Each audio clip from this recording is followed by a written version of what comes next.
A crisis can present both danger and opportunity, and COVID-19 is no different. While the pandemic has been a dreadful experience for the global economy and tragic for those who have lost loved ones, it has required companies and people to innovate at a much faster pace. The pandemic has accelerated the speed with which companies have acted on innovations they have been talking about for some time. Rethinking the customer experience and offering customers that they value will enable organizations to stay ahead of their competition. It was only a few months ago that for organizations, changing product lines, services, and changing the way they do business was a mammoth task. Pandemic has changed this narrative, and the businesses today are more adaptive to changing environment, finding ways to serve customers better than ever before. Agility and alternate thinking to serve customers and find markets in the changed landscape are keeping the organizations on their toes to redefine themselves in the new normal. As a society, we know that these organizations grow, so we flourish. Vyapt's narrative of growth and opportunities to instill hope is exciting, and it is our bid to help mankind in this pandemic. In our growth series today, we have with us Mr. Rahul Tikku, who is the Managing Director, South Asia region at Huntsman Corporation.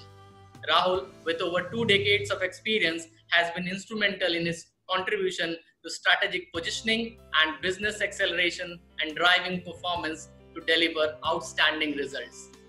Welcome to the show, Rahul. Thank you, Pankaj. I appreciate your kind introduction, and I think also a very nice statement that you made around life around and after pandemic, because I think the biggest driver for all of us right now as we stay where we are and where we want to go is positivity, is expectation of opportunities, and also leveraging that with the growth agenda that we have. And I think that's also the purpose of the conversation today. And I'm very happy to be participating in this conversation. Thank you so much for having me here. Thank you, Rahul. So we start with our first curiosity. And Rahul, as we have seen that this pandemic has caused various economies to shrink in first quarter. How do you see the growth prospects in the Indian specialty chemicals sector in quarters to come?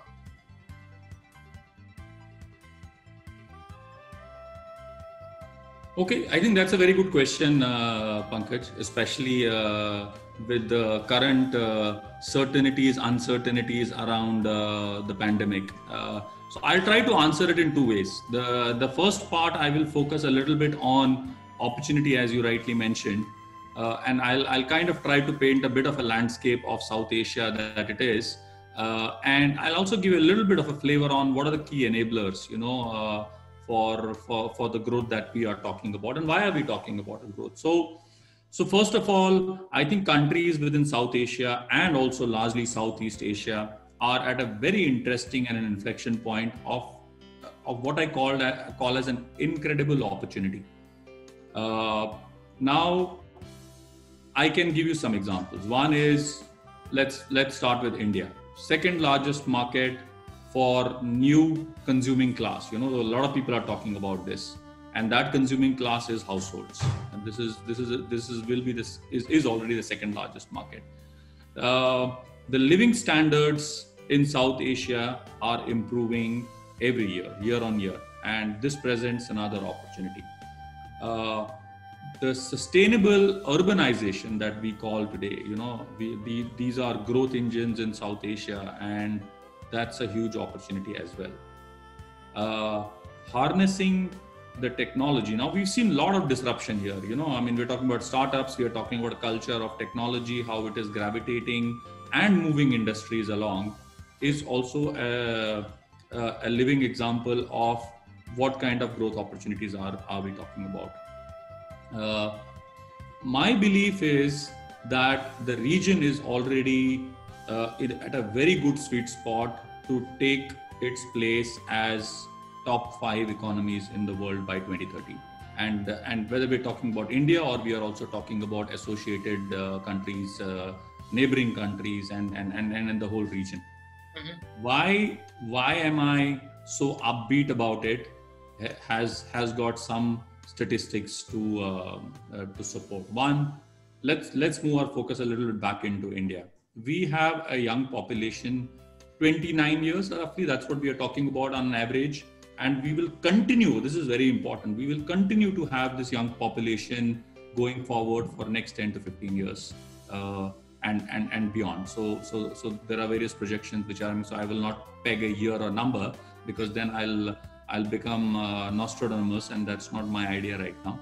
And the other large part is that the working population in this region is expected to be about 2/3 of the total working population of the world by 2025. So imagine disposable income, imagine the leverage that is going, the landscape that is going to change. Now, when all of this is happening, there are also higher aspirations and increased demand for skilled labor, right?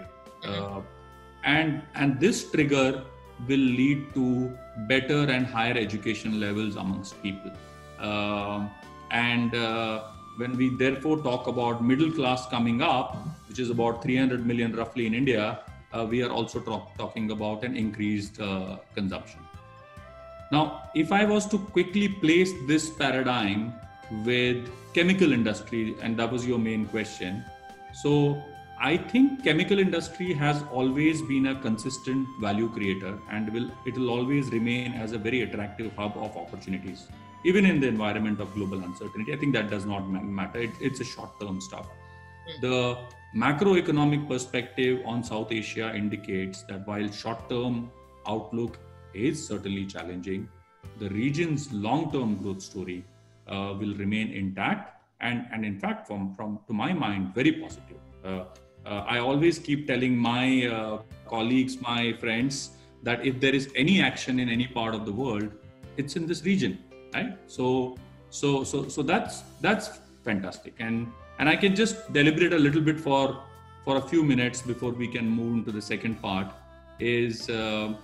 Is that manufacturing in India for India is a classical example of what we are talking about in terms of opportunities. Although the sector has lagged a little bit with some large neighboring countries who have scaled it up, but I personally believe that there are substantial opportunities to invest in this value creating business, and this will also create jobs which will be available in abundance.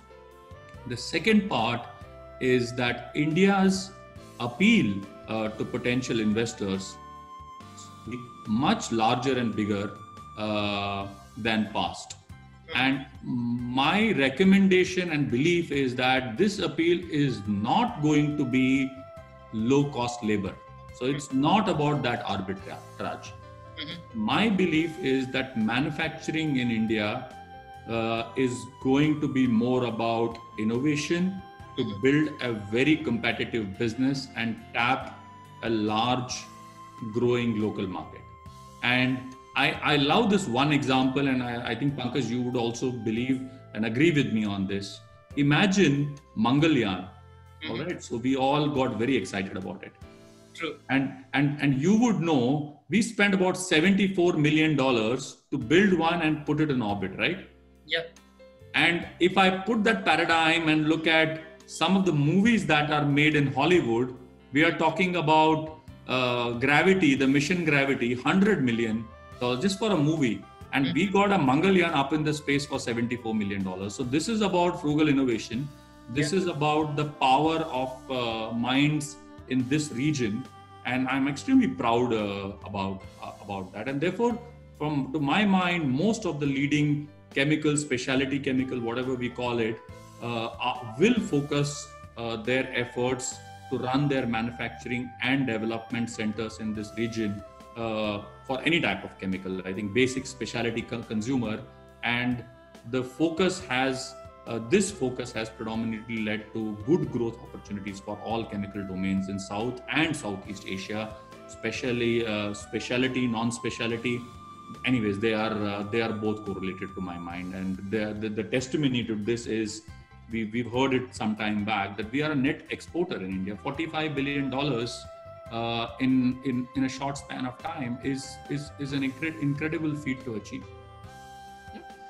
So Rahul, you talked about various growth aspects, and you talked about tremendous talent which India and South Asia has in them, and you also talked about next hub is going to be this region in India and South Asia.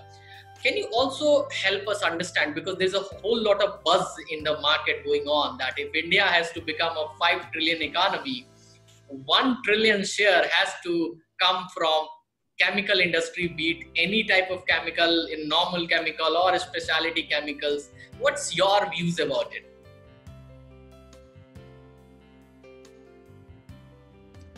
Yeah, I mean, it's again a very good question. I think largely we will see a lot happening on that market. And I was also, when I was giving you a sense of macroeconomics, I think the whole idea of the logic there was around what you said.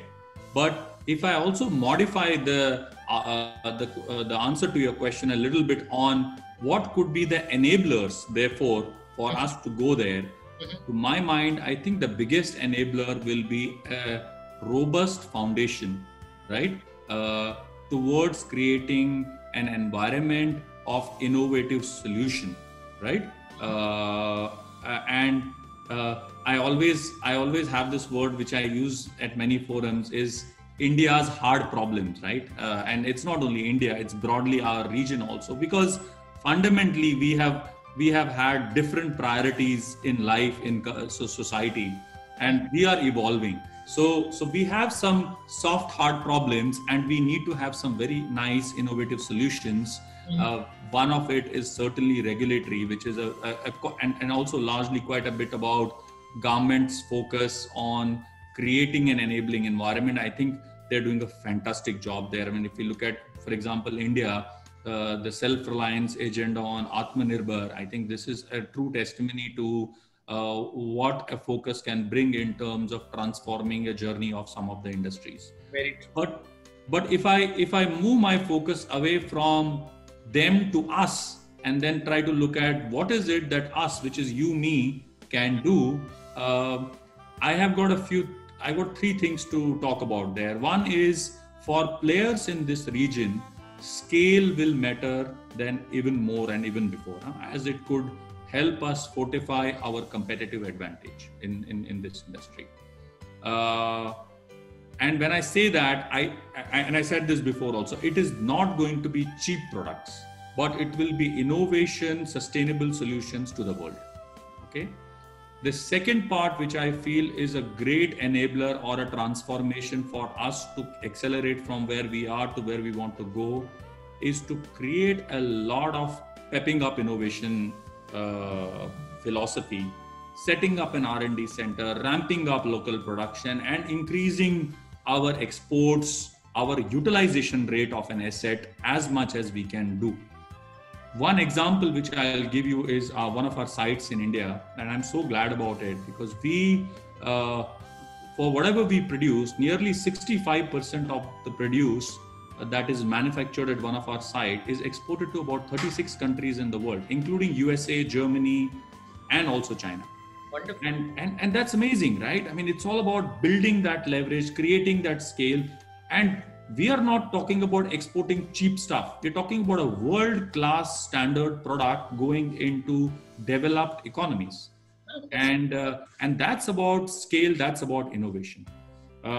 And therefore, investing in R&D to drive innovation is one part, but importantly, building very strong capabilities within this sphere, whether we have, and we got fantastic institutes, ICT, Indian Institute of Science, IITs. I think really leveraging the talent there and creating this fundamental base to drive this innovation is very important. And the last quick part is expanding geographical areas, expanding the segments that we are operating in, and creating an exposure and adaptation to newer technology and capabilities will be fundamental transformation to my mind. There are many more, but then I think we will restrict it to this much for now. So you talked about that. These are the transformations which might be required to sustain the kind of growth. You talked about in your earlier statement. So do you think that consistently this growth is going to come up? Let's talk. COVID. Forget COVID-19 for some time. Apart from the kind of whatever pushback it has done in terms of any business, what do you think? What kind of challenges this industry is going to face apart from this pandemic? Maybe one or two, if you'd like to probably share with us.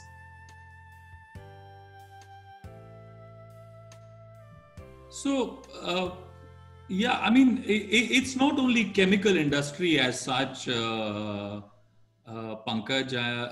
I think COVID has taught all of us to remain extremely agile, and you used this word in the beginning of the program, and I really like this word because agility will remain the fundamental ethos even after post-COVID. So many of us have started to live life new normal. Sometimes we are operating out of home, we are operating out of office or wherever, but we have learned to operate with a better efficiency, right? I still remember few months back before COVID, and people talking about work from home was more of a work-life balance, but that is also changing, right? I mean, we are talking about work from home now being as good as working from office. So basically, the philosophy that we all carried, including me probably,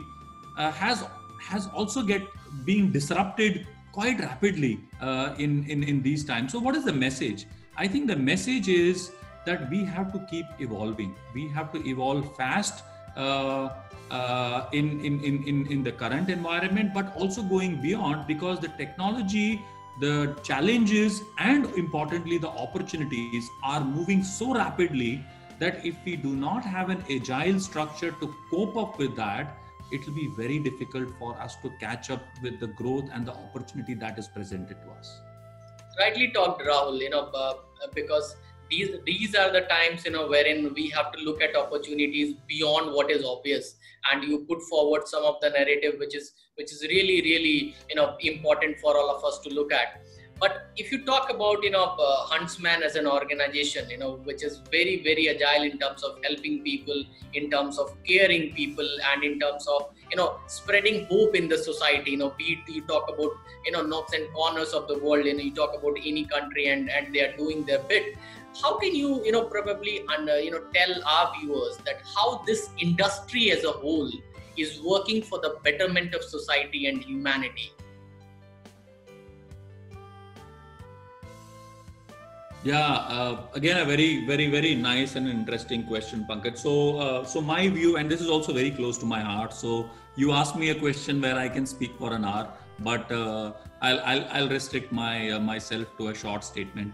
I think it's not only about chemical industry, but I'll specifically focus a little bit on chemical industry since that's a conversation we have. I think the chemical industry has a power and enormous resource to help solve the world's greatest challenges. Okay, that's my first statement. The other part I see is, overall, I see chemistry as a driving force to help society meet most of the pressing challenges of our time.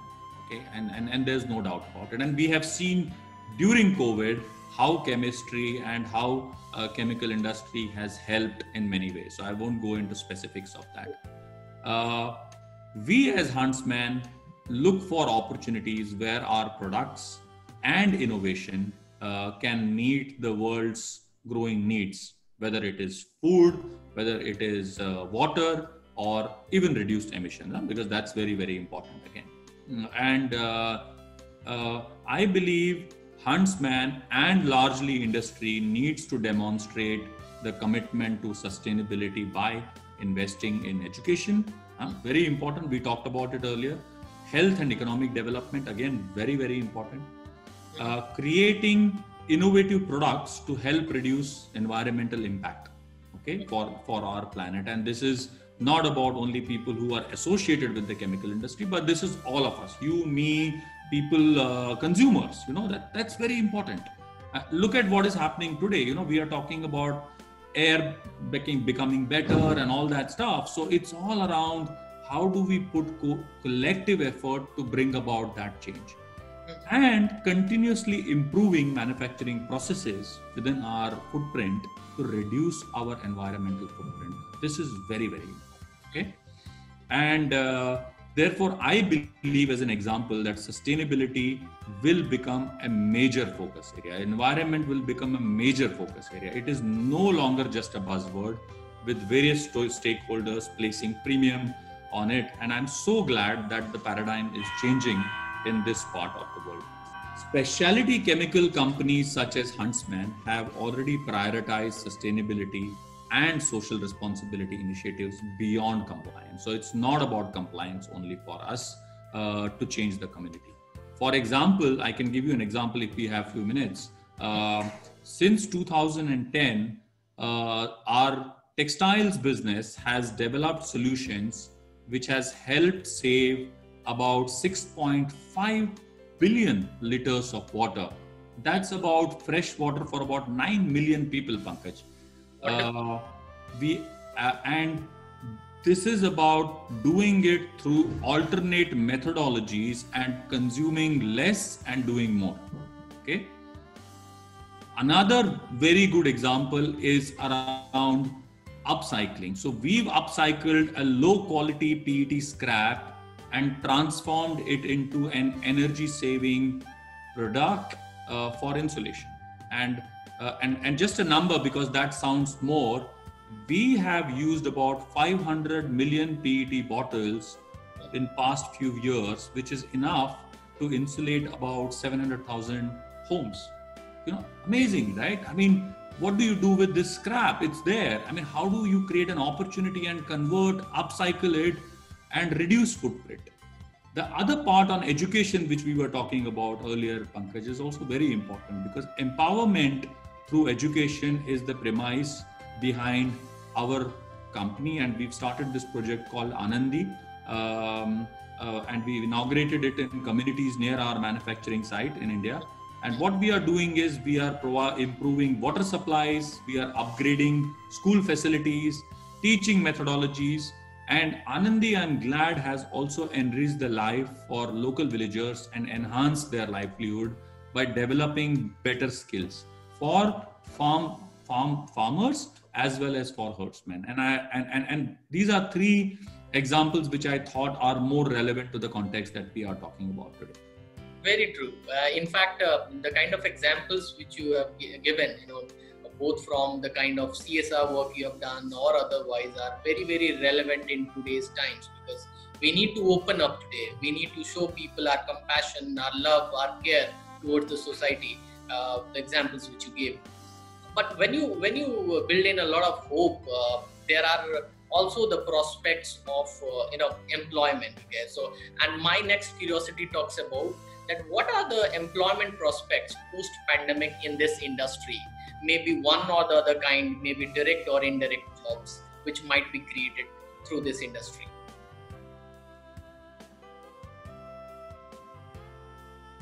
Yeah, as I said before, if there is an action anywhere in the world, it is also in this part of the world. So, and that means that we also have a lot of opportunities. Gladly, chemical industry as such is catering to very diverse set of markets, right? Numerous sectors which are touching lives every day. I mean, even you and me sitting right now doing a Zoom call through our laptops or mobiles has got a chemistry role, because your laptop is constructed with a part of chemistry, or even mobile phone. So whether it is consumer goods, through packaging, through textiles, footwear, auto, construction, agriculture, right? Very important for India. The chemical sector has plenty of opportunities for all the professionals who can touch it, feel it from different perspectives. My belief is that why the job and the opportunity and the skill part is going to become very relevant and also important in India is from this global manufacturing hubs that we are talking about in South Asian region. After having achieved our dominance in services sector, especially in India, where we are looking at, now we are trying to look at becoming Atmanirbhar. There are special concessions that have been defined by government, and this has definitely drawn attention of many foreign companies that are looking at investing in India as a regional hub for captive as well as an export hub. India has really negotiated very well with several trade agreements with the neighboring country partners, and this creates an extreme favorable environment for employment opportunities. Having said that, I think it's very important to specify that we need to upgrade our talent, and I talked about this before, in certain domains, and innovation R&D professionals is one topic which I want to mention here. I think all the major organizations will look at building better capabilities, and therefore research and development in particular will be a very interesting domain going forward. Environment, health and safety will be a very important domain going forward, which all of us will need as much as before. Data is, you can call it new oil, I call it new gold. Professionals who are proficient in big data and analytics will also fetch extremely good opportunities, not only in the chemical industry, but also largely outside as well. So there are a lot of good opportunities. There are excellent times ahead. Don't lose hope, stay put, work hard, and I'm sure people don't have to, our fellow colleagues from the industry don't have to really figure out or worry about job opportunities. There will be enough and ample. Okay, so you talked about that there are different opportunities available, and we can seek those opportunities in months and quarters and years to come as we move forward. So, what roles do you see relevant for Indian chemical industry in quarters and years to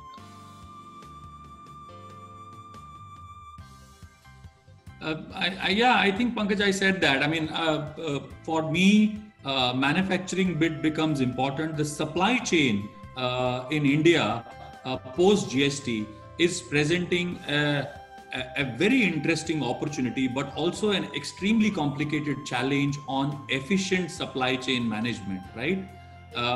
Innovation, competitive edge of India is again very important. Just an example, I mean, you look at Huntsman, we have set up a global research and development center in Mumbai, and we are using our own homegrown talent in India to work on programs for rest of the world. And isn't that beautiful, right? Because and then these are the opportunities we are talking. We will do more of it, provided we also are able to manage to get some brilliant talent into our organization, where we can really groom them and also prepare them for not only helping here, but rest of the world. True. So you talked about the chemical industry as a whole, that this is grooming a lot of people. You talked about R&D. You talked also about sustainability factors and how chemical industry is shaping the entire world, not only limiting its presence to India and South Asia.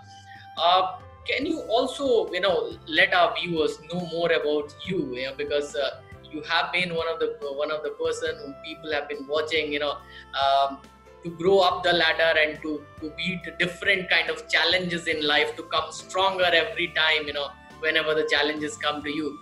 Would you like to share some advice, to budding leaders from experiences of your life?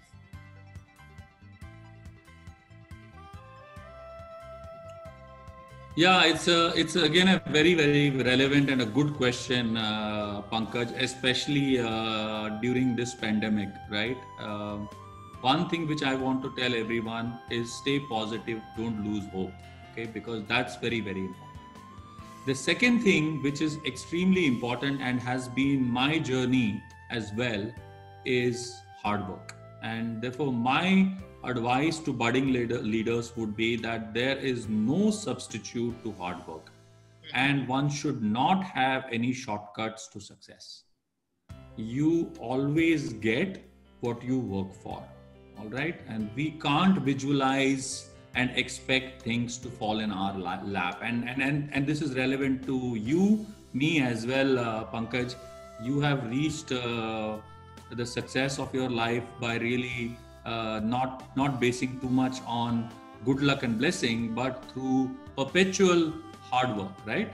And we can't visualize and expect things to fall in our lap through blessings, right? I mean, this is important, but not that we do nothing and we expect miracles to happen. None of these covetable blessings has ever come to a person until they have deserved it through endless efforts and pursuits. And I always keep telling my friends that fortune's favorites are so few that you can always count them as an exception of rule on fingers. Right? And I always believe that hard work is like riding a bicycle. Okay, the first few pedals may always feel very, very difficult, but once you build that momentum, there is no looking back. Right? You'll always keep accelerating fast, and you don't really feel it. And you have to create that traction, that momentum, and you will notice what I always call as snowball effect. But the hard work is very important. Now this is one part. Some of us will feel, okay, we are doing hard work, but why are things not moving? The other part, which is an annexure to hard work, is that how do you get that energy to start that initial effort on putting cycle of life in motion, right? This is very important. So my answer to that is work hard only on something that you love to do. Okay, and not on something that you are forced to do. And I call this passion. So if you have passion towards life, passion towards what you enjoy doing, do that. Don't drag yourself. It is better to quit than dragging yourself. Always find your innate abilities and align with the purpose of your life. Align those abilities with the purpose of your life. This is again very important. Focus on what you love to do, and you will notice we talked about miracle, blessings, rewards, and I'm sure when you focus on what you love to do, it will make your life an epic. Yeah, thank you. So that was Rahul, sharing his views about how to be passionate and ensure that passion is something which can take you long enough, and so that you do not feel the pressure of work while working hard as you move up the ladder. He also talks about that fortune favors the brave. So you have to work really hard to ensure that you reach success, you get success and reach your dreams. Thank you so much for this mind and heart talks, Rahul. It was great interacting with you in Vyapt Growth series. Thanks a lot, Pankaj, again for having me. I am so glad that I've been invited here, and also I was able to share and hopefully energize my industry colleagues and friends. And I look forward to some more engagement with you in coming days. Thanks a ton once again for having me here. Thank you.